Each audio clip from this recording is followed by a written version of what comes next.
Welcome to She Lancer, Mom Entrepreneur with VoiceOver Angela. I'm your host, Angela. I'm a full-time voiceover artist and audiobook narrator, and this podcast are the audio versions of my live Q&A chats on YouTube. If you'd like to be part of the live Q&A chats, come on over to my YouTube channel, VoiceOver Angela. I'm live every Tuesday at 12 p.m. EST. We talk about voiceover, the business of voiceover, audiobooks, and so much more. Find more information on my website, voiceoverangela.com. Enjoy today's episode. Good morning, good afternoon, good evening, good night, wherever you are. Thank you for joining me again for another live Q&A session here on my channel. If you're new here, welcome. My name is Angela. I am a full-time voiceover artist and audiobook narrator, and my channel is dedicated to those of you just getting started in this wonderful world of voiceover and audiobook narration. And through my channel, I share with you tips, tricks, techniques, things that I do every day in my own voiceover business, and then we get together in these weekly chats to talk about a topic or two. Today, we are talking about basically the technicals of audiobook narration. You got a job, you got offered a contract, now what? Right? So we're going to be talking about audiobook manuscript prep, and then also we can talk about file formatting and like naming conventions, things like that, organization. So if you have questions about these things, this is the time to ask, and there are no stupid questions. So get that right out of your head. I hear that a lot. This is a dumb question. This is a rookie question. No. We've all had the same questions. I can guarantee it in the beginning. So if you have questions, ask. This is your opportunity to get that question answered. So let's go over to the poll really quick, because we do a poll, and that kind of gives me a pulse on where everybody is. And today's poll is, where do you have the most trouble with audiobook production, just getting started with the audiobook production? And I've got my poll way over here.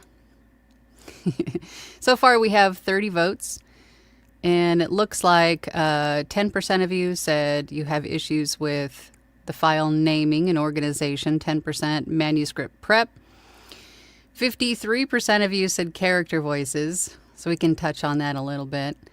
And then 28% of you said ACX formatting requirements. And that was pretty tough for me too, because everything is so new. It's a delicate dance with all the effects to get everything to sort of work together in harmony.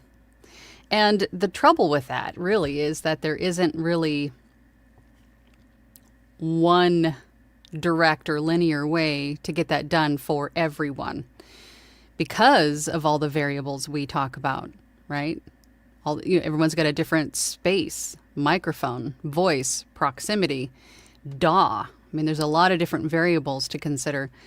So there isn't like just one easy button, right? So if you do hear someone on YouTube, apart from myself, because I have videos on what to do with these as well on your DAW specific, just know that you can't take what they say and directly apply it in most cases to what you're doing on your DAW. It's just not going to directly translate from their space and setup to your space and setup. So your best bet in that respect is, if you're having trouble with ACX requirements with your specific DAW, I would say if you have a question about that, please ask, and we'll see if we can help at all during this session. But if it doesn't, you might benefit from hiring an audio engineer to help you with that, or just, again, join groups. You can ask a lot of questions in groups, join a voiceover Discord, audiobook Discord, and ask those questions. You might get someone that is available and able to help you. All right, now with that out of the way. Okay, so we'll focus on, we'll talk about what I'm going to talk about, and then we'll get into character voices and things as well. But what I wanted to show you guys was, and these are mainly for the people that are just getting started. Maybe you haven't even started auditioning yet. You just kind of want to give it a try and see how well it works for you. We've talked about Project Gutenberg a little bit here on my channel throughout the years. And for those of you that are unaware, if you go to Gutenberg.org, let me go over to this page here, Gutenberg.org. This is where you can find audiobooks that are, books that are in the public domain, meaning they are out of copyright. So if you want something to practice with, this is probably going to be the easiest way to do that for you.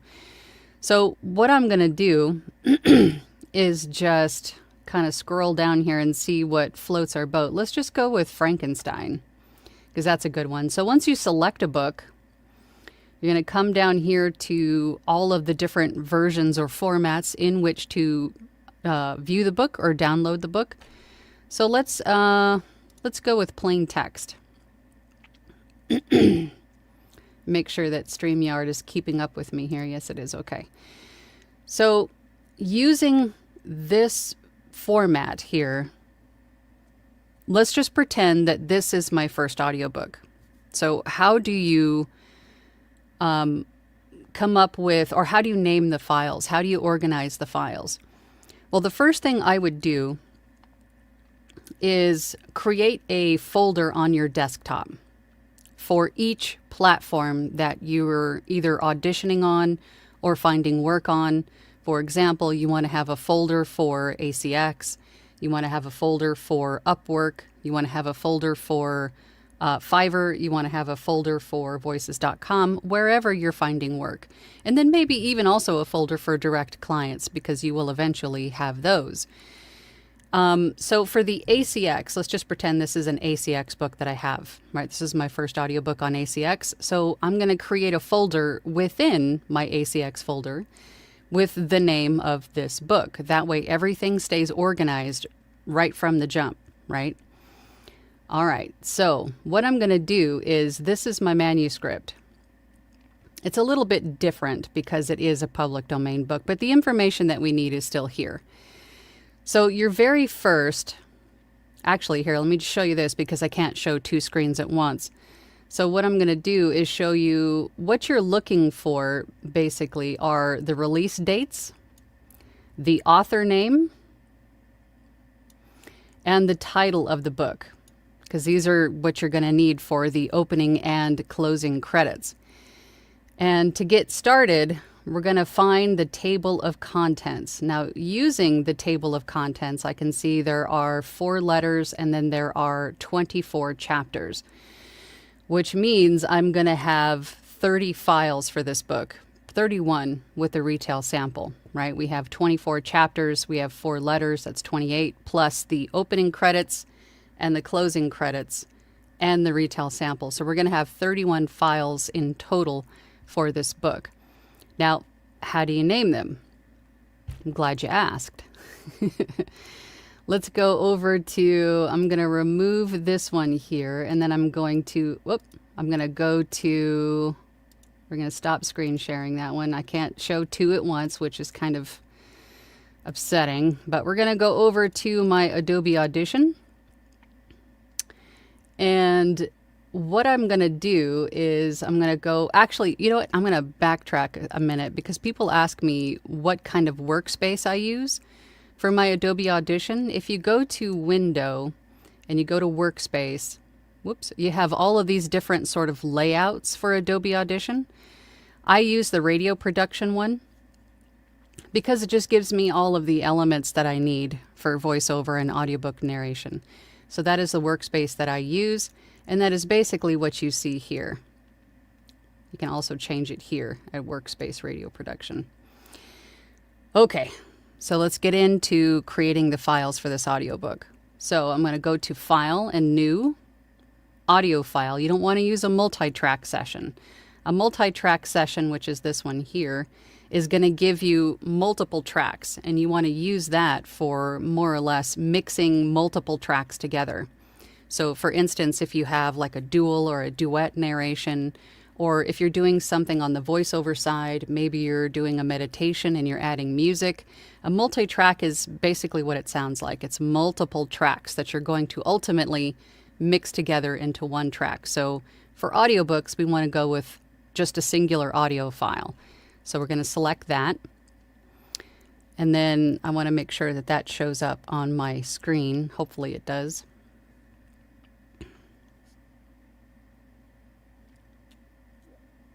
It looks like it's not. Okay, so let's do this then. Let's go over to, let's share my entire screen so that way you guys can see it, because it's not going to do you any good if you can't see the entire screen. So let's go entire screen. Let's go over to my Adobe Audition. Sorry for this, guys. This is sort of frustrating. Okay. Let's go here and then let's go here, and hopefully that will work. All right. So back to what I was saying. We go to File, New, Audio File. Let's make sure that that is sharing. It's a little bit delayed. Okay, and then audio file. I'm just making sure it works, because it doesn't do you guys any good if you can't see what I'm doing. There we go. Okay. So the first file name is going to be, and this is how I name it. I start with 00 underscore the title of the book, which in this case would be Frankenstein, right? And then underscore, oops, if I can spell it right, opening credits. Now, it doesn't really matter what sample rate or bit depth I record in, because we're going to change it later. So if you want to record in a larger sample rate or a higher sample rate and a higher bit, that's fine. We can always change it later. So I always keep everything right around 48,000 for the sample rate and a bit depth of 24. And then once we have this file, I'm going to open another one. And the next one is going to be 01 underscore. And if you want to just copy this part of it, right, the underscore, title of the book underscore, copy it. That way you can paste it in later to make this process faster. Do that. I do it. Just makes sense. Now, this, if this book had like an introduction, a dedication, a foreword, a prologue, something like that, that is where this would go. This book doesn't. It goes right into those first 4 letters, if you recall. So we can call this file letter 1. And once we hit OK, I'm going to come up to the metadata box over here in the title, and I'm going to type in letter 1. And this is the information, this metadata, this is the information that's going to show on the screen of the listening device that the person is going to be listening to this book on. From what I understand, ACX will also add this information. If you don't, but this has just been a habit of mine since day one, so I do this anyway. Maybe in my mind it's a fail-safe, just in case ACX doesn't or something changes on their end and they don't add these anymore. I don't know, but I always do. It's always been a habit. Okay, from here, the next file is going to be, can you guess what it is? 02. And then I'm just going to paste in the underscore, title of the book underscore, and then the next one is going to be letter 2. Now, it's going to be the same using the table of contents. That's the easiest way to determine which file is going to be what. So using that table of contents, I'm going to go through and I'm going to create a file for each one of these audio files first. That's the first thing I'm going to do. So once this one is created, let's just pretend we've gone through all of 4 letters and all 24 chapters, and then the very last the very last file is going to be, let's open it up, audio file. So if you recall, there was going to be 31 files total, but number 30 is going to be the closing credits. Okay. So we've gone through and created all of these files, and then we've got the opening credits, we're pretending we've got all of those files in there, and then our last one is closing credits. And I don't create a separate file for the retail sample up front because I typically just take a little snippet, 5 minutes or less from the very beginning of the book. Usually the introduction or the prologue, whatever it is, like the first big body of the text is what I use for the retail sample, about 5 minutes in length. And then I just rename that title of the book, retail sample. So pretty simple. And just make sure that you check to make sure that that meets ACX standards. So that's pretty much how I create the files, but then each one of these needs to be saved somewhere, right? So we're going to save it as, we're going to go to my desktop. We're going to go to my ACX. Let's just pretend this is an ACX book. And then I'm going to put it, once I create a new folder for it, we're going to call this Frankenstein, right? Hit enter so it's there. And then we're going to save these files in my Frankenstein folder. And then with Adobe Audition, if I hit Control S, it'll go to the save again. It should automatically populate the last place you saved something to. But if it doesn't, you could just go to Browse and then go back to where you saved that folder for this particular project. And if you get into the habit of doing this at the beginning, it becomes sort of just part of the process, and you won't end up inadvertently losing files, because that does happen. And I would definitely save all of your auditions to that same folder. Like any ACX audition that you do, save it to the ACX folder, as you probably saw on my computer. But keep everything in that one folder for each platform. It'll save you, believe me, from having to lose files, because it does happen. I've done it many times. So once you go through and save all of the files, oh, I forgot to add letter 2 up here in the title. This would be letter 2. And then you would do the same with each of the other files. For chapter 1, that would be chapter 1, so on and so forth, all down the line. And then that way, when you're ready to start recording, you can have as many of these files open that you plan to record for the day. For me, if I have an audiobook to record, I'll put on my agenda book, today I have enough time to narrate chapters 1 through 4.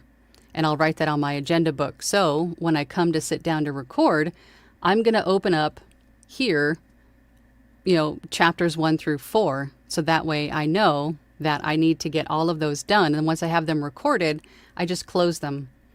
So they're not in my view anymore. So once, for instance, once I have the opening credits done, I'll save it and then close the file.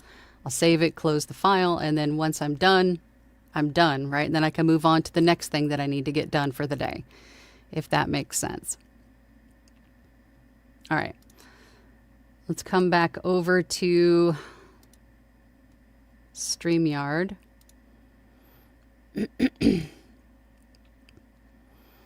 So that is how I name my files. Let's check and see if we got a lot of comments, so I'm sure we have questions about what I'm doing. Let's see. If you have questions about what verbiage goes into the opening and closing credits, I can share that with you too if you have questions about that.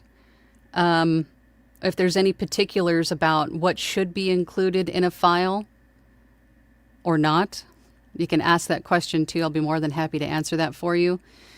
And then I'm sure we'll get into some character voices. I'm sure there'll be some character voice questions, but let's see if we can get some of these comments in. Abe was here even before I think I was awake this morning.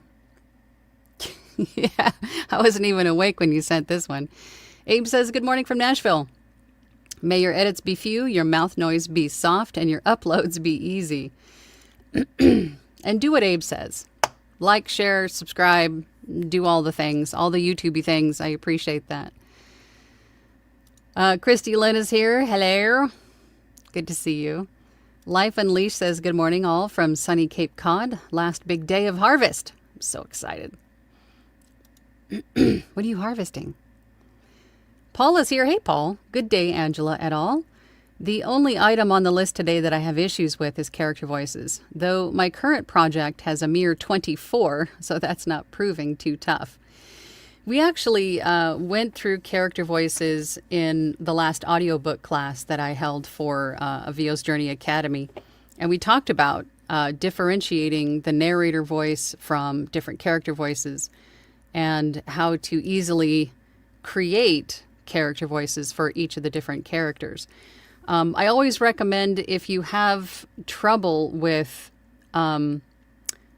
making character voices in a subtle way, because remember, any character voice that you choose to use for an audiobook, you have to make sure that it's a voice that you can sustain, right?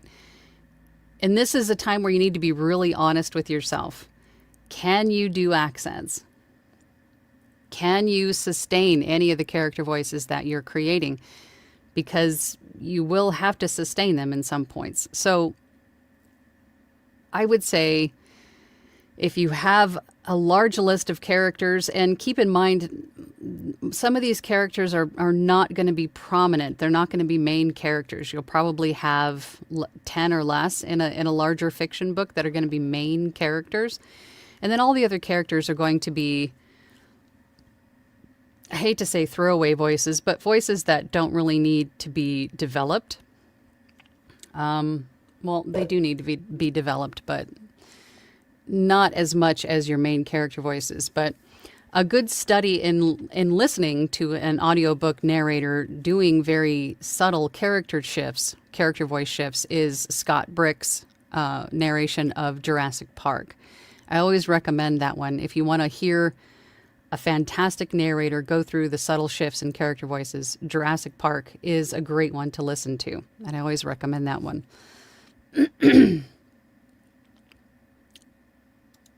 Mary says, hello from sunny Tampa, frustrated at Audacity because changing one setting, amplify, changes other settings, and then the ACX check fails. I can totally relate to that, and I don't, it's not you. It's not you, Mary Lynn, at all. It's pretty typical. It's a common complaint. I had the same issue. And this is where taking the time to play with the different effects or getting assistance from someone else who knows the DAW that you're working on can maybe suggest a few different settings for you to help make all of these effects sort of work in harmony together. Is there a way to make an effects rack on Audacity? I always forget. I use Adobe Audition, so I haven't opened up Audacity in a long time, so I'm not completely savvy, but usually it's the effects that you're using and then also the order in which you're applying them.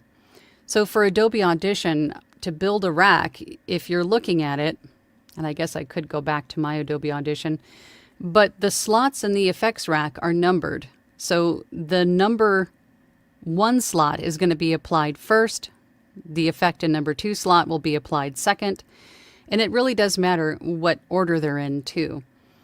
But typically, what immediately comes to mind when you say that you're amplifying, but then your RMS is thrown off, that tells me that perhaps there are some peaks in your dialogue that are just are too high. And this is pretty typical. Because if you keep in mind, RMS is just the average volume of dialogue. I don't know why I'm so froggy this morning. RMS is average volume of dialogue. So you might want to consider using a little bit of compression. You might even have to manually turn some of those peaks down depending on what's happening within that file. But if you're amplifying the entire file, then that means that some of those RMS peaks are going past probably that -3 dB mark. So you might need to add a little bit more compression, which will bring down the overall. It basically does what it sounds like. It's compressing. So it's bringing your peaks a little bit lower and it's expanding out your lows a little bit higher, so your volume is a little bit more uniform going through the entire file, if that makes sense. I feel like I'm going 50 different directions. Squirrel. As Abe says, the secret to Audacity is learning what order to run your effects in. And that's pretty much how it is across the DAWs, right? It does matter what order they're in as well. I usually focus on, in terms of order of effects, I'll focus on what I want to remove or reduce or improve first, and then I'll enhance after that. So usually the first thing in my effects rack is a noise reducer, if needed, and then maybe a deplosive, because even though I have a pop filter here, I do move around a lot when I narrate, and there are some wayward plosives that still make it in. So I'll have like a light deplosive applied. I have a light DS because I'm naturally sibilant. And then I have my, what else? I'm trying to picture it. And then I have an equalizer, then a compressor, and then I think that's it. But of course, you don't want to apply effects unless you need them too. I want to stress that as well. If you see somebody on YouTube or listening to me and you're like, oh, I need a DS, maybe you don't. Don't use an effect just because someone mentions it. You may not need it. Even though the effects are meant to improve the sound of our audio quality, every one that you apply has a destructive quality to it. And it may not work in harmony very well with another effect that you're using. So don't use an effect just because someone says that they do. You may not need it. So again, your best bet is just to get an audio engineer involved, or, get into a group and ask a question, say, hey, record something, and then post it like in the Discord group or something and say, hey, what does this sound like it needs to you? Right? Tangulants. I saw that. I'm in fuego today with the tangulants, I tell you. Good morning, good afternoon, or good evening, depending on where you are on the planet. Coffee is fresh and waiting on a tangulant. Alicia, hi. Hi. Hello, everyone. Paul is here. Howdy. Good morning, Paul. Good morning, Pamela. In the Pacific Northwest, it is a gorgeous day. It's not too bad in Phoenix either. It's only like 74 right now. I had all the doors open this morning. It was great. Get some fresh air in here. Glowin says, my biggest struggle is character voices. I've been trying to read fiction books, and it's a serious challenge for me to differentiate voices. And I hear this all the time. And I think in our heads, when we think of character voices, I think our brains immediately revert to like cartoonish kind of voices, right? Extreme characterized voices when they don't need to be. They can be just subtle shifts in either the rhythm in which they speak, the attitude that they have, right? You could have a very fast talker, someone who's very confident and chatty and talks really fast. Or you can have someone that's a little bit more thoughtful when they speak. They're a little calmer. Subtle shifts. They don't have to be extreme. Maybe someone is talking, they speak way up in their head. Or maybe they can talk down here in their chest. Maybe they have a slight accent. Maybe they have a little bit of a lisp, right? What is the character's attributes? What is their backstory, right? I bring this example up a lot. Is it maybe a former boxer, right? Is his nose kind of mushed in? I mean, there's a lot of different subtle ways to change character voices. Males will usually, I don't want to say usually, but an easy way to have a voice shift from, let's just say, male to female. Males are usually more matter of fact. They usually end their sentences on a down note, right? Whereas females are a little bit breathier. They can speak, they can end on a higher note more often, right? Right? I mean, subtle, very, very subtle. You don't have to overthink it and think of the voices needing to be extreme. Unless it's like a sci-fi, and that's where you can really have some fun with it. You can start using effects on some of the voices, but for the most part, just subtle character shifts. But a lot of it is attitude, right? What's their personality like? And that will help you determine a character voice for them. Gia says, hello, everyone, in the Angelaverse. That's my next t-shirt. Hello from the Angelaverse. Hope everyone's day is fantastic. I second that. Sage, you made it. Good afternoon, everyone. I picked character voices, but I would have preferred all of the above. I'm still a fledgling VO at this point, so I need to learn everything. You do, but keep in mind and remember, don't allow yourself to get stuck in the procrastinating stage. You will learn so much more by doing than by watching other people do it. 100%. 100% stand on that. So don't hold yourself back, Sage. Get out there and experience. You will learn so much more faster. Don't just sit there and watch other people do it. Rustic Hillbilly, good morning. Beautiful day in Oregon. You're lurking as you drive home? Well, I hope you're just listening. Don't be watching while you're driving. Ken says, morning all from sunny Alberta. Busy times with wife, running for city council. Wow, so my VO work is on hold for a couple weeks. Yeah, I could see that. Wow. Mary Lynn says, I'm a newbie too, taking notes today. Kesha says, hello. Kansas Hearts? Is that what you're saying? New audiobook narrator. I have a few books on Audible. Good for you. Good for you. Lisa says, good morning, also from sunny Alberta. Ken says, I think I have been following your usual formatting process, but watching with great interest. Good. And if there was anything that I went too fast with or skipped over, or I've done this a million times at this point. So if there's something that I missed, or you have a question about something that I did or didn't do, please ask. It's not going to insult me or anything. Ask. Janelle says, hey, Angela. Hi, Janelle. Hey, everyone. I'm usually pretty organized, but prepping the manuscript takes time. I'm still working on a better system with every project. And this was a question that came up in the audiobook class last week. Manuscript prep. How you prep the script is going to be up to you. Again, this isn't really a linear or a one way to do it. It's really what works for you. Ideally, you want to have the manuscript. That was another question. Someone had asked if you print them all out. I don't. I did in the beginning, thinking that was the right thing to do. But really, if you think about paper and toner and, every audition printing out, it's just going to end up costing you more just to audition. And it takes more time to do all of that versus just pulling it up on your computer screen, doing the audition, submit, and move on to the next one, right? You want it to take as little time as possible.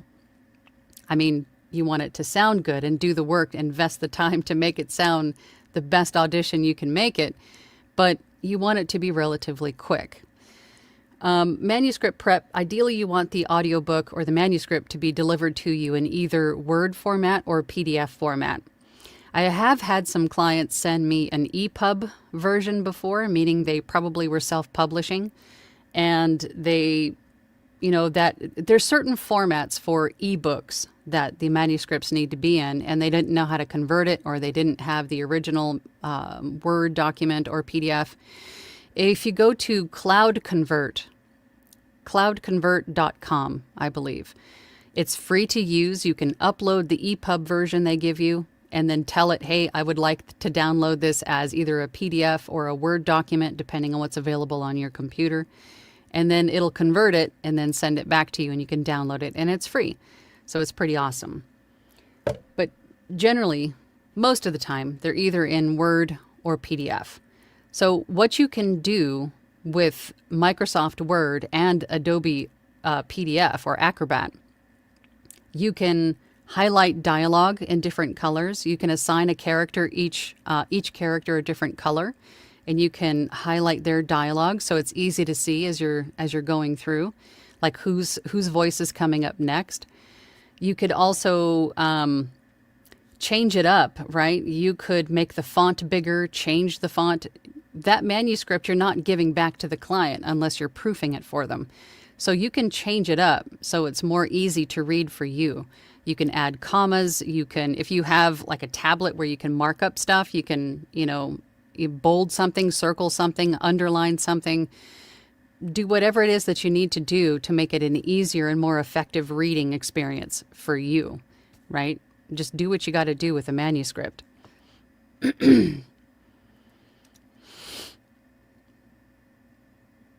Edmonton.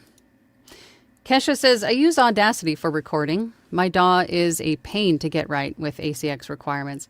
And to be completely honest with you guys, that was one of the things that made me switch from Audacity to Adobe Audition as well. Audacity, it made things more difficult, I think, in my opinion, than they needed to be. Whereas Adobe Audition, everything just worked. Everything was like intuitive. I just it just felt right to me. And getting ACX requirements correct on Adobe Audition was so much easier. It was still, a lot of trial and error, don't get me wrong, to get all the effects right, to play well together.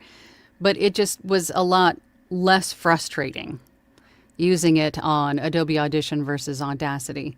And I know Audacity is free, and Audacity is great for being free, right? But it takes a little bit more finesse, a little bit more with Audacity to get things right than Adobe Audition. But to be completely honest, that was one of the reasons I made the switch. But it can be done. There's a lot of people that still use Audacity. I'm not knocking it at all. I'm just being open and honest with you. Tanya says, evening all. I've said voices not because I have difficulty doing them, but I've had differences of characterization with the rights holder which caused re-records. Character sheets matter. They do. And I highly recommend having a conversation about character voices with a rights holder before you even start recording. And I'm not talking to you directly, Tanya, but to everybody listening. That is definitely a conversation you want to start before you start recording, because you don't want to have to go through and re-record a bunch of chapters and change up character voices, right? So if there are a lot of different characters, if you're asking the rights holder what their vision is for this, if there's anything you need to know about the characters, do they have you can even go as far as to ask them for an example of what they were looking for. If there's another audiobook that they've heard and the characters were similar to what they were looking for as in terms of differentiation, you can ask for that. But definitely a question, especially if, again, if it's a fiction, fantasy, sci-fi, something where the character voices can be a little bit outlandish, a little bit cartoonish, like if it's a robot or an alien, for example, then you probably want to have a few sample voices of characters that you can sustain, right, recorded on an audio file, and then send that to the rights holder and get their feedback on it. And they can tell you, yes, that's great, it's exactly what I was looking for. Or, let's try this instead, right? But usually with nonfiction and most of the fiction books that I have done, it hasn't really come to that. But if you are in the, fantasy realms, genres, sci-fi, things like that, I would definitely consider talking about character voices first. Chuck is here. Hey, Chuck. Hey, everybody. Dylan is here. Hey, Dylan. How you doing, Dylan? Haven't seen you in a while. Good afternoon, all. Feeling a bit burnt out, so I joined VOA to see you all again and steal your infectious energy. That's awesome. We're so glad to have you back, Dylan. You were missed. Lisa says, Ken was Edmonton a long time ago, now live close to Holden. Dylan says, that being said, I didn't choose an option. I'm nowhere near a pro. But after 20 books, I've pretty much got my process down. So I'd say that's pro. Just saying. Hey, Kat, how you doing? Good morning. Was early, then got a PH call. So here's blueberry fritters. I'll take them. Chuck says, I struggle with just how over the top I should go with character voices. I've recorded 3 of my own fiction romance books, but don't feel confident about them yet. Have you gotten feedback on them? Because we have to remember, our worst critics are ourselves. So your character voices might be just fine, unless somebody tells you, hey, you might want to dial that one back, which almost never happens, right? As we talk about in Launchpad and, all of the groups that we're in, we talk about when you're recording something, whether you're expressing emotion, you're performing as a character, whatever it is, it feels sort of silly and weird to us because that's not normally how we talk, right? So it feels weird, it feels off or almost too much most of the time. But usually when you get to that point of too much is where it's probably just perfect. It's too much because it feels different. It feels strange. That's not the norm, right? And you will feel that a whole lot more in the beginning because you're now sort of, stretching your voiceover legs. Once you do it a lot, then it'll become pretty much normal. It won't feel as strange. So just keep at it, is what I'm saying. But if you're really, truly concerned about the characters that you've done, feeling like they're too much, get some feedback on them, right? You probably hear, oh, they're just fine. You're overthinking it, which is usually what it is. Sending energy to Dylan with a chocolate bar. That'd do it. Glowen says, hey, Dylan, you're a pro now. Hoping to catch up to you. Yes.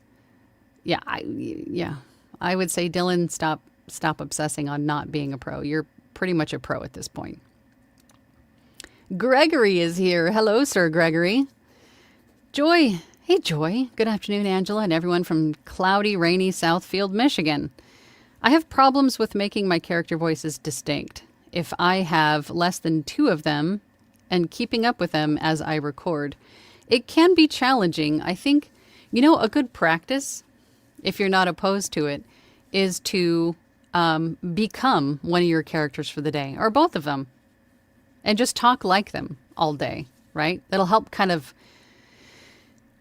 give you the time to really step into their shoes and put their clothes on, if that makes sense, right? Like, how would this character handle this situation? How would this character make their coffee? How would they talk about it? What would they say? You could spend some time doing that, and hopefully by the end of the day, the character voices will be more normal feeling, right? You can do that. Tanya says to Joy, have you tried basing them on someone that they remind you? Yes. Eric would recommend Positron as a way to keep files with examples of each character's voice. That is the easiest way to create character voices, I think, is who does that character remind you of? If there's a voice for that character that you're thinking, who does that voice remind you of? And then you could have pictures. If you're one of those people that builds character sheets, which you can, and on that character sheet, you could have the character's name, their backstory, a picture of maybe a famous person that their voice reminds you of, so you can easily sort of revert right to them. You could do that. But if they remind you of someone that you see on the screen, TV or movie, then you could sort of just pick up on their attributes and their mannerisms and all of those things. Makes it a little bit easier to sustain a character. And then you could keep a master file on your DAW, or on your computer rather, of each character's voice. And then you could use, like on Adobe Audition, you can have markers, and then you can rename the marker with that character. So as you're looking through the master file of voices, you can sort of look for that marker with a name. Okay, that's that character. Take a listen and go, oh yeah, that's right. That's who that character was. So there's a few different ways to go about it. But don't, Joy, and for anyone else listening, don't let all of those things stop you. There's a lot of different ways, and any which way that you feel is easiest for you to keep track of characters and their voices, do that. There isn't just one way to do it. Hey, Joel. How you doing? Gregory says, hello there, Angelas and Angelos. Angela Lowe's? Like talking about. I found my character voices are imprisoned in all the Star Wars, Star Trek, Alien, Superman, Batman, and Indiana Jones movies. Hey, man, if it works, right? Abe says, Kesha and Marie, are either of you on Launchpad in the Discord? I believe they both are. Kesha says, I make voice files on my phone to keep up with my character voices. There you go. Kesha says, Abe, I'm on Discord. I haven't been active in about a year and a half, getting back into it very soon. Good. That random Yoruba guy says, finally caught a live session today. Hello. Glad you're here. Abe says, if you do get back on, hit me up. I'm familiar with Audacity. Maybe, there you go. Help is available. Voiceover and audiobook, these industries have some of the most helpful, supportive people I have ever met. Help is out there. Just ask. Ask for it. Welcome. Gregory says, I've imitated and quoted to myself while cleaning or traveling to know how long things take. I've had to assign certain voices to characters I'm trying to portray in an audiobook. My brain, man. Hey, it's not just your brain. I mean, that's a great way to go about it. It's a great way to come up with character voices. Another way is to have archetypes in your head. Like for me, I have the lumberjack who is kind of gritty and manly, and then I have like the Barbie who is kind of like bubbly and happy all the time. I mean, whatever the archetype is for you, you can have like a stable of just like basic archetypes of voices or people that you've met.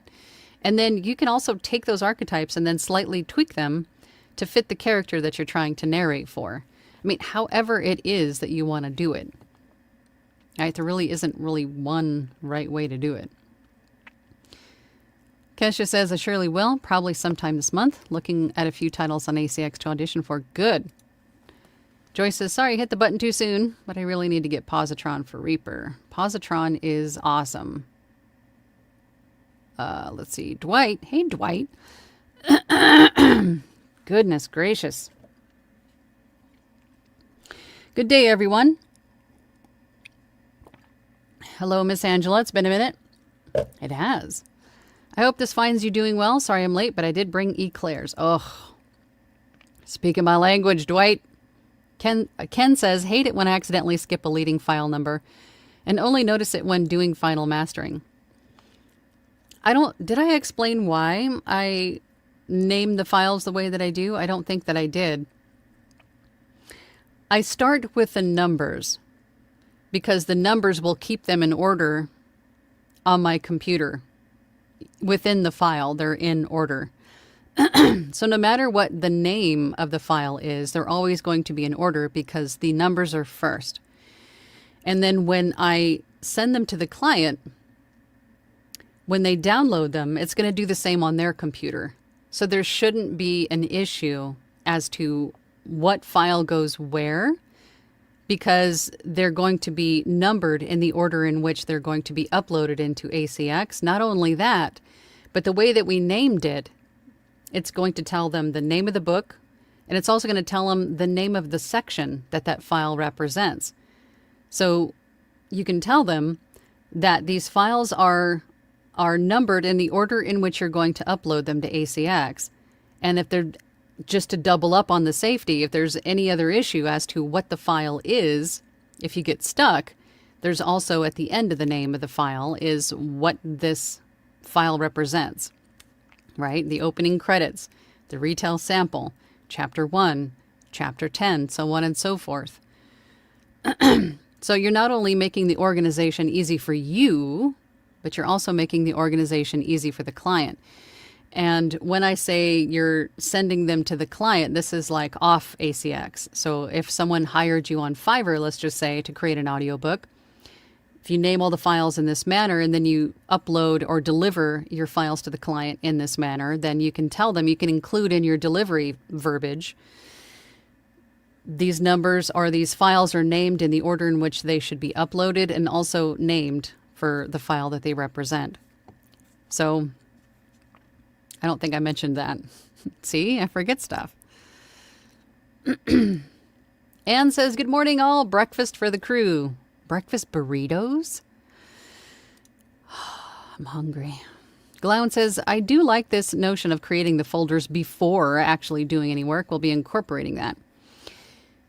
Yes, because if you don't, as I showed you before in Adobe Audition, and I'm sure some of the other DAWs are the same, once you save something somewhere and then you open up a new file and save it, if you're not paying attention, it may just save it to that last place that you were at yesterday or earlier today, and you don't remember where that was.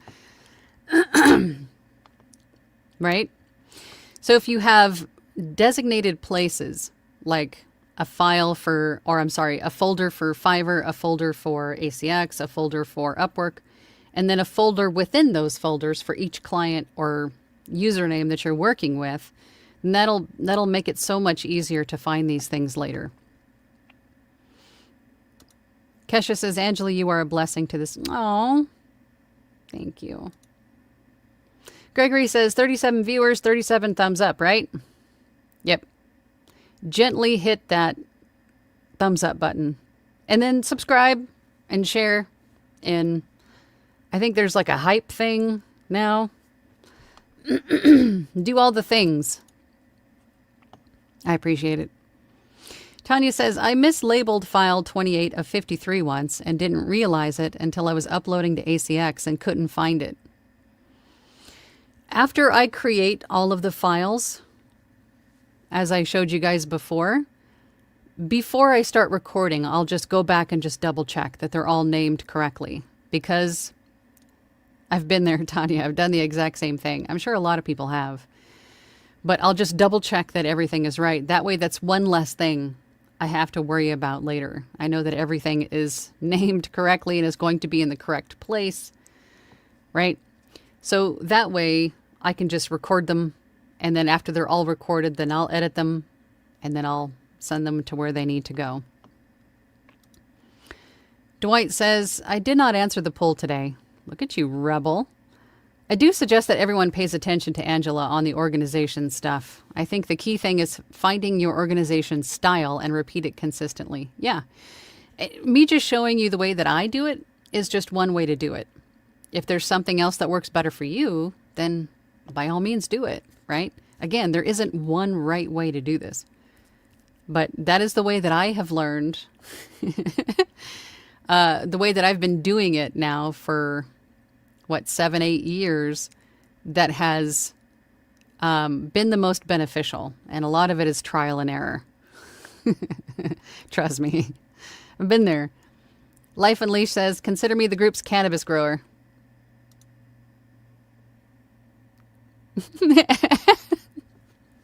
Anne says, I'm eyeballs deep in recording and editing a 16.5-hour fantasy book. Oh, tally is up to 40 plus character. Oh. Anne says, my DAW is Logic Pro X. I keep a note with characters and record them in their own track or dialogue between a few in one track so I can reference later. Yeah, Glowen says, oh my God. How do you keep all those personalities in your head? I struggle with 3 in mine. That's a lot. That's a lot of characters. Anne says to Glowen, I definitely have the main 10 or so characters locked in. Thankfully, the author gave them pretty distinct personalities. That helps. It's a lot. Carrie says, hello all. Hello, Carrie. New here in question. Do you have to do character voices? That is a great question. And the answer is, it's up to the rights holder, right? I would say if you ever have a question about what the character should sound like, Or if, and I just remembered I didn't touch on this earlier too, if the rights holder does not want the dedication included, they do not want something in the audiobook, the about the author, if there's a certain section in the book that they do not want included, again, these are all things that need to take place with the author before you start the production process. So let's just say that a rights holder had reached out to you on ACX and they said, hey, I listened to your sample. I love your voice. I think you're going to be perfect for my book. Your first question, and even preferably before you even negotiate rate, because you might decide that this is something that you can't do and you don't want to accept the offer if there's something you can't do. So you want to have a conversation with the rights holder and ask them to send you the manuscript if they can, if you're on a platform where they can, because you yourself will want to verify the word count, right, to make sure that a number wasn't fat-fingered or a zero wasn't omitted, right? You want to verify the word count. And then ask them, what is your overall vision for this book? Are there any accents that I need to be made aware of? Are there any special, names? Are there pronunciation tips that you can provide me, right? If it's a fantasy book with made-up names and places. Are you able to give me all of this information? How distinct or different do you want your character voices to be? Do you even want me to differentiate voices, right? Because maybe it's like an autobiography and there's going to be dialogue in it, but it doesn't necessarily, it's going to be ultimately up to the rights holder. So have that conversation with them up front. Make sure you skim through the book, again, verify the word count, and then see what sections are in the book, right? You want to look for those dedications, you want to look for citations, you want to look for references, you want to look for about the author, other books perhaps that they've written. There's going to be certain sections that you as an audiobook listener know typically aren't included in an audiobook. So you want to ask them, do you want to include these other sections in your book as well? You can have all of that conversation with them. One other thing that you want to look for is images or graphs, tables, illustrations, things like that, because obviously those cannot be narrated. If you come across a book with illustrations, graphs, tables, charts, stuff like that that can't be narrated in an audiobook, you might want to give the rights holder a heads up that they can include those images in an accompanying PDF with their audiobook, but you as the audiobook narrator need to be able to reference them in some way, shape, or form. So if those illustrations, graphs, things are present in the book, say you can include these in an accompanying PDF, but you need to tell me where I need to reference, see illustration A in the accompanying PDF or something like that, because you may need to direct the traffic to the PDF, right? So that's, again, another conversation that needs to be had with the rights holder. So always, always, always look at the manuscript first if you can, to look for those things. And then at that point, again, ask them what their visions were, how different they want the character voices. If there's accents was a big thing for me because I'm not the best with them. So I've had to turn down books before if a rights holder wanted, any kind of accent other than what I've got here, I might have to turn down the book because I'm just not strong with them. I'm just not, especially if the main character has an accent. Like a British accent, let's just say, can't do it. It's just being honest and transparent, right? But if you're good with voices or accents, rather, then go for it. I'm just not. Glowen says to Carrie, presumably you'll be looking to do mystery, romance, drama narrations, so yes. Tanya had a big one too, not too long ago. It was a lot. Carrie Sizzo says, okay, thanks. Joy says, thing is, I love doing accents and can maintain them, but my problem is that I read one character, then oops, all of a sudden I accidentally forget to switch over to the other character voice. Yeah, that is something that definitely takes some practice to do. Again, always in the beginning, you're going to be running across these things. But again, just with everything else, the more and more you do it, the more you practice, the easier it becomes. I think for you, Joy, the best thing for you to do is to probably highlight the different dialogue for the different characters, right? So the female main character perhaps has a pink highlight on their dialogue, and then perhaps the main male character has a blue highlight, and then you can choose different highlights for different characters going forward. That way, as you're narrating, you won't forget, right? You can see that, oh, this is somebody else's voice. That might help. You might want to take the time to do that in the prep process. Peak Parable says, I think the adjusting the voice sound from loud battle cries to soft is hard for me in the editing for balance. And that's something else that takes a little practice. And I think the trick is to sound loud. And we do this a lot with angry voices too, like angry dialogue. Because when we're angry, we get louder, right, in volume. And we don't want to do that with a microphone.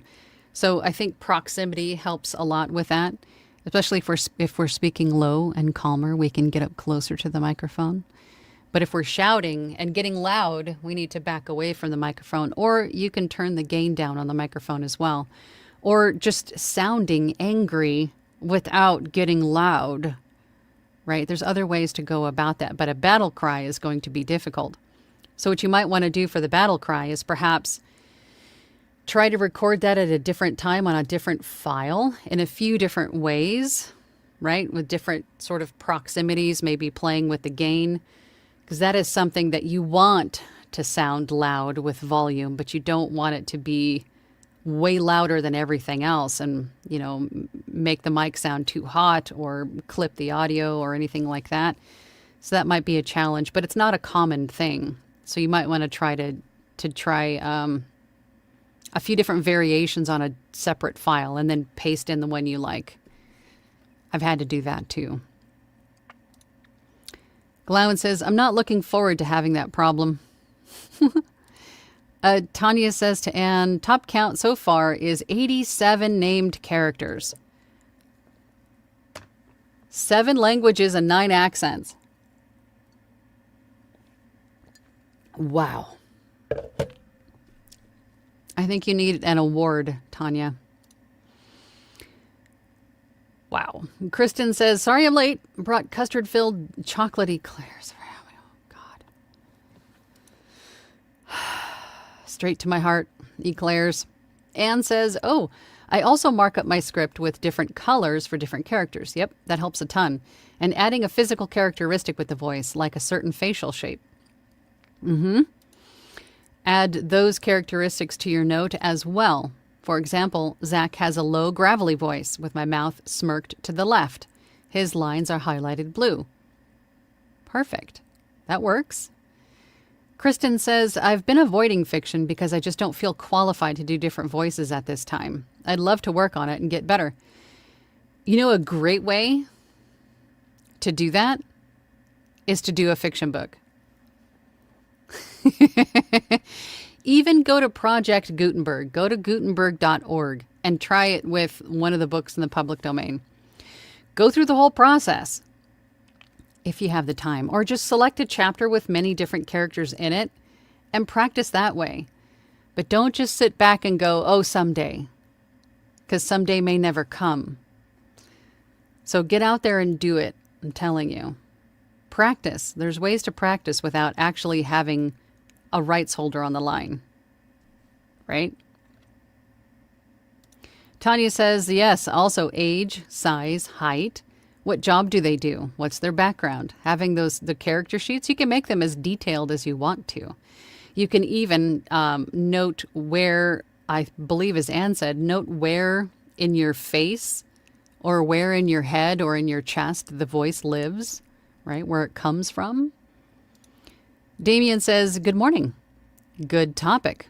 Listening in while I finalized renaming MP3 deliverables for another duet project.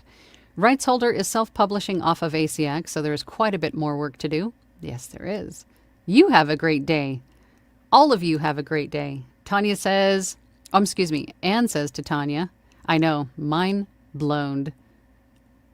Did I just have a stroke? Mind blown. Holy Moses. Lisa says to Anne, I do that also. Different colors for different voice. Then I'll actually record a sample of that character's voice and go back to it if I'm having trouble remembering. It's not because you're old. It's common, Lisa. Dylan says to Glowen, you don't have to go over the top with character voices. Listen to anything by the wonderful Scott Brick. His character voices are very subtle, but effective in distinguishing. Yeah, also keep in mind that as you're reading through the book, you're also going to have that, Dan said, or Mom said, or Grandma said. Not all the time, of course, but you will have other ways to distinguish who is talking, apart from the character voice itself. So it doesn't have to be an extreme voice, right? Gia says, I'm learning to expand my character voices, and listening to a lot of audiobooks helps a ton on picking out the subtleties and differentiation. Yes, if you want to be an audiobook narrator, I highly recommend that you yourself listen to audiobooks. There's a lot you can learn by just listening. Scott Brick. Listen to him. Kesha says, I have asked the authors for a breakdown of their characters, personalities, examples of voice they may want for each character, like a movie star voice.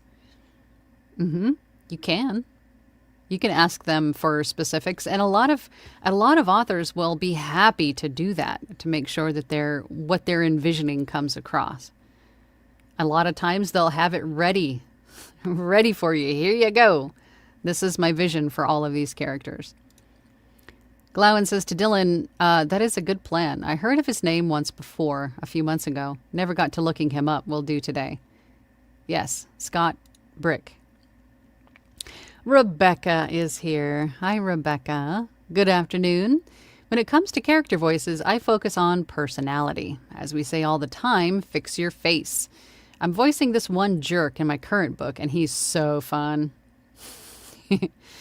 What she means by fixing your face is that if you're angry, make your face angry. If you're happy, smile. Make your face very expressive when you're, emoting. Or, if they're just a cranky person, if you got your brows furrowed and your bottom lip kind of pouting out a little bit, you're just naturally going to sound that way. So remember the physicality that is involved with creating characters as well. It could definitely help. Jason says, I've been doing audiobooks for a little less than a year now, and this is all very solid and practical advice. Well, thank you, Jason. I appreciate that. I feel like I'm just yapping most of the time, but thank you for that validation. I appreciate you. Kesha says, KS Hearts, and thank you. Dwight says to Kristen, you shouldn't let that stop you. Try a book with two or four major characters and a couple of minor characters. Do a kid's book. Great place to practice. You can go over the top with it too.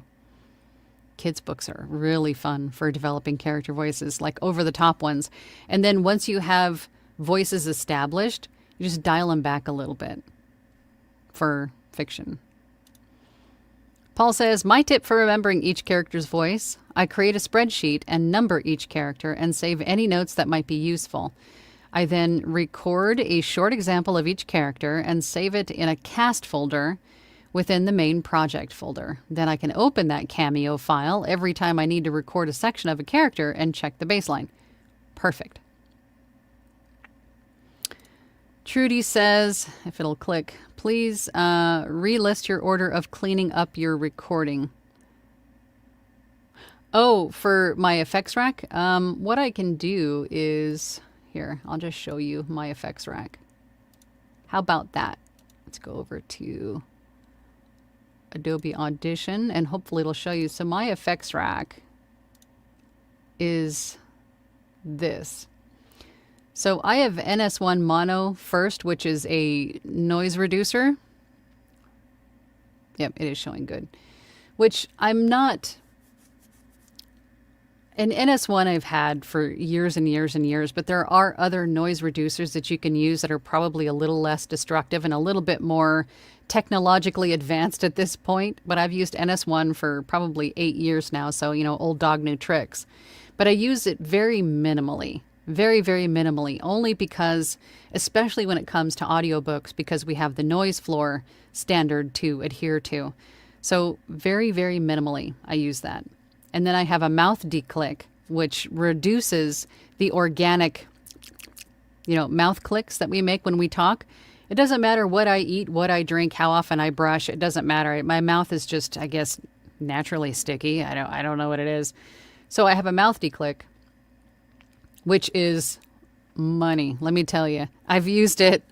I don't even know how long now, but it saved me it's cut down my editing time by 80% or more, because otherwise I was airbrushing. I was brushing out every single mouth click. Then I have a deplosive, then I have a DS, and then I have my equalizer, which was made for me by Tim Tippett's when I actually got to a point a few years ago that I hired an audio engineer to create some shortcuts and to help me with my effects rack and to understand Adobe Audition and all the things. And I chose Tim Tippett's for that, and who's, of course, who I recommend. And then I have a compressor at the end. So then again, the compressor will bring all of my high peaks and my low peaks a little bit more closer and uniform in volume. So that helps with the RMS standard. But that's basically it for my effects rack. And then, of course, my last step always is to normalize to -3. Okay. Let's see. Paul then says, finally, if it's a main character and it has a large amount of dialogue in a chapter, I may record all their lines first and cut and paste between characters. Takes a bit longer. I've been there too. I did a sci-fi book years ago where there were, alien insect creatures and like really fun voices. And some of those I had to record all their dialogue separately so I can apply filters, because I had like a special filter for each one of them. So to Paul's point, and as I've been saying this entire session, do what you got to do. There's no right way or wrong way to do it as long as it gets done. Joy says, is that audiobook class available to all of us, perhaps? If you're in the core tier of the audiobook, a VO's Journey Academy, yes, all of the classes are available to you in core. Dylan says, has anybody used Positron's manuscript prep? I use their proofing service, but I haven't tried the script prep. I think Eric has. Eric Priestman. Joy says, is that, answer that question. Dwight says, when I have multiple voices, I create a sample voice lexicon and go to sentence or phrase to click into that voice if I forget and I can't switch to it easily. Yep, like a cast file or a master file, master voice file, whatever you want to call it. Yeah. Or you can have individual files with each character in it, right? However you want to do it. But that's definitely a great way to keep track.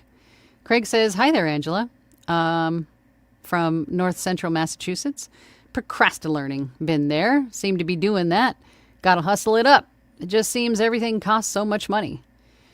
There's a lot you can do with no money. There's a lot, and most of it just comes down to practice. Practice, practice, practice. You can go to Gutenberg.org, as I mentioned, and find a book there to practice with, to create, there's so much you can learn in just the doing, and that's free. It just costs you a little bit of time, right? Kesha says, I need to learn Adobe Audition. You're welcome. Rebecca says to Dylan, waiting for more PFH jobs before pulling the trigger on Positron, but I have been metaphorically pressed up against the window, staring at it longingly. Dylan says Scott Brick narrates a couple of small indie books like Jurassic Park and Blade Runner. Yeah, Scott Brick is the dude. Yes, definitely keep communicating with your rights holder. Yes. Gramps says, there you are again. Hi, Gramps. I'm here again. Glowin says to Rebecca, Eric has me sold on it after watching him work with it. Like you, though, I'm waiting to make some coins before doing this. Spending any more money. Gramps says, Jay Jones, candidate for Virginia Attorney General, may want to dial that one back. I missed it. Chuck says, Haven't submitted any samples to anyone yet for feedback. I think I would be more comfortable with Scott Brick's sort of subtle changes.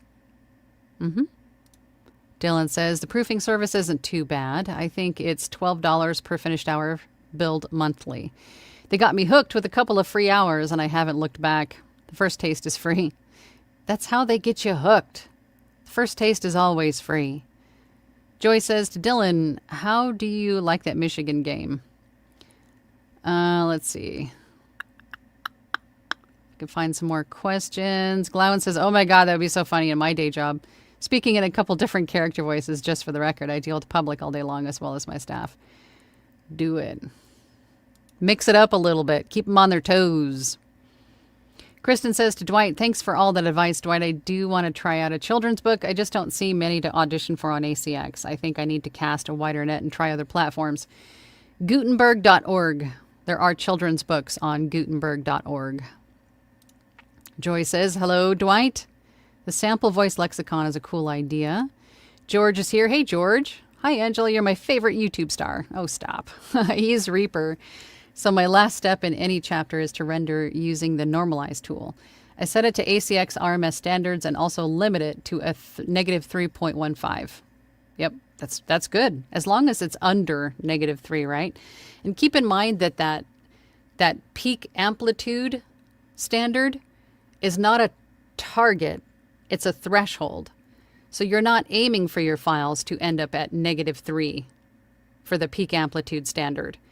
They have to be under negative 3. They cannot eclipse negative 3. And so many people think that they have to be at negative 3. They don't. If it's at negative 3.85, you're fine. If it's at negative 3.15, you're fine. If it's at negative 3.01, you're fine. You just can't be at negative 2 or negative 1, anything. It's too high. So that's not the target. It's a threshold. So keep that in mind. Kesha says, I greatly appreciate the assistance through the past 4 years of my VO audiobook career. Of course, I'm glad that I'm helpful in any way, shape, or form. I don't consider myself a YouTube star at all. That's kind of my introvert screaming, but I'm just here to help. Oh, I'm sorry. Dylan says to Joy, I'm sending all the positive vibes your way. Ken says, question, do you keep versions of your recorded files? I keep 4 versions of each chapter. Raw, edited, finished, effects applied, completed as MP3. I do. I only keep the raw version. And when I say raw, it's not completely raw. It is effects are on and edits are made.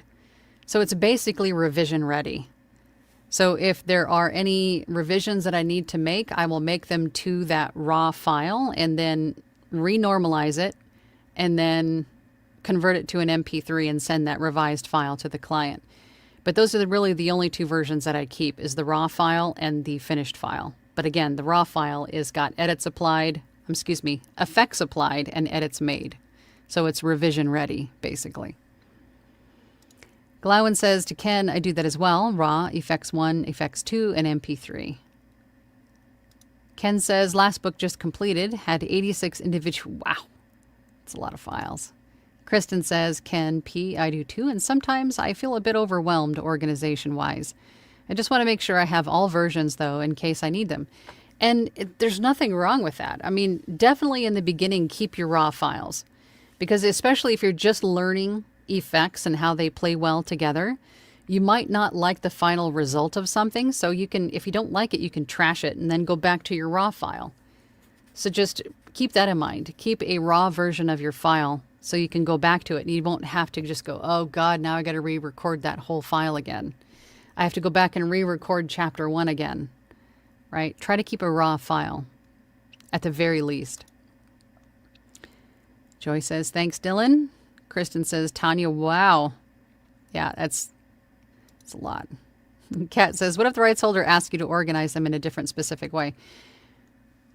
That's fine. I've never had anybody tell me otherwise. It's the only thing I can think of is maybe a different naming style, but there is a naming requirement for ACX as well. And the way that I have shown you is accepted and has been accepted for years. I can't think of a different way to name them, and maybe just the order in which the names go, perhaps. But ultimately, it's up to the rights holder, and if it's ACX compliant, that's all that really matters, right? Kat says, ask them if you can do it the way you normally do or just go along with how they want it.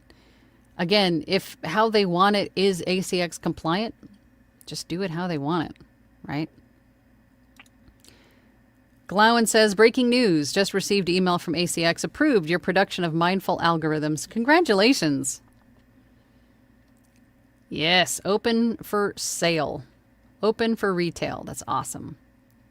Great job, Glowen. Rebecca says to Kristen, Angela's right. It's freaking terrifying, but learning by fire is really the best way in this business. We're here for whatever you need along the way. Kristen says, thanks for that advice. I will do a chapter on LibriVox in practice, and there's no pressure there, which is even more appealing. Absolutely. And if you do a book on your own for, on Gutenberg, there's no pressure at all. The only pressure is the pressure you put on yourself. Clown says, thank you all. Pretty excited now. Let's go. Yep. You're back out auditioning today, right? Christy Lynn says, if you aren't listening to the audiobooks of others, you should. They are such a great resource. That's right. Christy Lynn is the one that says that the best. Fix your face. Kristen says, voiced by Rebecca. Thanks so much, Rebecca. I always hear your voice in my head when I see that. Fix your face. It's always your voice. Fix your face. Dwight says, I make my audio lexicon using multitrack, a file for each of the voices. I can also store unique effects for the voice. That's a good one too. That would be one other reason to use multitrack, especially if you've got a effects on each. Yep, that would make sense. Good call, Dwight. Christy Lynn says, I keep my original raw files and my edited. I do all my pickups in the raw file. Yep, same. How do we send these files? Dropbox or something like that? It depends on the platform that you're on. If it's Fiverr, I upload all the files directly. I'll just make multiple deliveries. That way they're all stored on Fiverr. I've had multiple times where I've delivered an audiobook on Fiverr via like a Google Drive folder link or a Dropbox link or something like that. And then years later, the client's like, hey, what happened to my files? Because obviously you're not going to, have that Google Drive folder forever. So to nip that in the bud, I just upload them directly to the platform. That way they're stored there. They can always go back and re-download them if they want to. But if you're working with someone via email or something like that, you can send them via like WeTransfer or a Google Drive folder link. Just tell the client that this link is only going to be available for X amount of days, and it's going to be deleted after X day, so they make sure to download them. But any which way that you want to send files. Christy says to Life Unleashed, they're uploaded to ACX if your contract is in ACX. Otherwise, it's up to you and the rights holder. Glowen says, did 2 auditions this morning. Going to do another this afternoon. Awesome. Oh, yeah, I forgot about Fiverr. I got banned. Upwork needs to be uploaded there as well. Yeah, if it's on ACX that you're uploading files, you can upload them directly in each assigned slot for ACX. But if it's off of ACX, any which way that you want to. But I do recommend that if it is a site like Upwork or Fiverr where you can upload files directly, I recommend that you do that so they're stored there. So you don't have a client 2 years later going, hey, where's my files? Oh my gosh, we've been on for a while, like an hour and a half. Holy Moses, time went by fast. But that should do it for today. If you guys have anything that you want to talk about in the future, remember these live streams are for you. They're not for me, they're for you. So if there's something that you want to know more about, get together as a group and talk about. Something you want to know more about, and it doesn't have to be audiobooks. It can be voiceover. It can be meditation, even e-learning, IVR, whatever. Just tell me, and it could be something that we talk about in the future. So tell me. Don't keep it a secret. Tell me. So anyway, I'll be back next week Let me take this comment off of here just so. Okay, good. All right, awesome. So I'll be back next week, next Tuesday, same bat time, same bat channel. So until then, keep practicing and stop procrastinating. I'll see you later. Bye. Thank you for listening to She Lancer Mom Entrepreneur with VoiceOver Angela. That's me. For more information about me, visit my website, voiceoverangela.com, or hop on over to my YouTube channel, VoiceOver Angela. Again, thanks for listening. Have a great day.